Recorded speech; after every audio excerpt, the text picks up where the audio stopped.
جوانوں سب کچھ کرنا، جو چاہے کر لینا، مگر یہ 3 گناہ کبھی نہ کرنا۔ یہ 3 گناہ تمہاری ہستی بستی زندگی کو جہنم بنا دیں گے، تمہارے دل کو ایسا خالی کر دیں گے، ایسا خالی کر دیں گے کہ دنیا کی کوئی خوشی اسے بھر نہیں پائے گی۔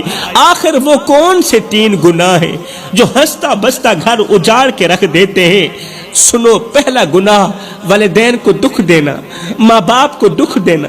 یہ گناہ ایسا ہے جس نے کیا اس کی دنیا بھی اجڑ گئی اور آخرت بھی برباد ہو گئی۔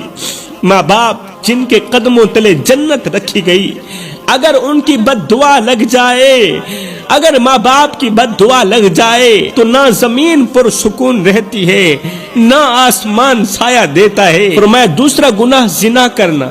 یہ وہ گناہ ہے جو انسان کی دنیا و آخرت دونوں کو جلا کر راکھ کر دیتا ہے۔ یہ ایسا گناہ ہے جو انسان کو پہلے لذت کا دھوکہ دیتا ہے، مگر پھر بے سکونی، ذلت اور تباہی کی آگ میں جھونک دیتا ہے۔ تیسرا گناہ کسی مظلوم پر ظلم نہ کرنا۔ ظلم وہ آگ ہے جو پہلے دوسروں کی زندگیوں کو برباد کرتی ہے، پھر پلٹ کر ظالم کو ہی جلا کر راکھ کر دیتی ہے۔ یہ وہ زہر ہے جو خود پینے والے کو ہی اندر سے کھوکھلا کر دیتا ہے۔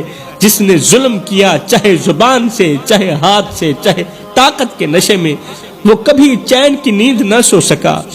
تم نے نہیں دیکھا وہ لوگ جو دوسروں پر ظلم کر کے ہنستے ہیں، لیکن رات کے اندھیرے میں ان کا دل خوف سے لرز رہا ہوتا ہے، جو دوسروں کی عزت روند کر خود کو بادشاہ سمجھتے ہیں نا، مگر جب وقت کا پہیہ پلٹتا ہے تو وہی لوگ ذلت کی کیچڑ میں پڑے نظر آتے ہیں۔ اس لیے فرمایا سب کچھ کرنا، یہ 3 گناہ کبھی نہ کرنا۔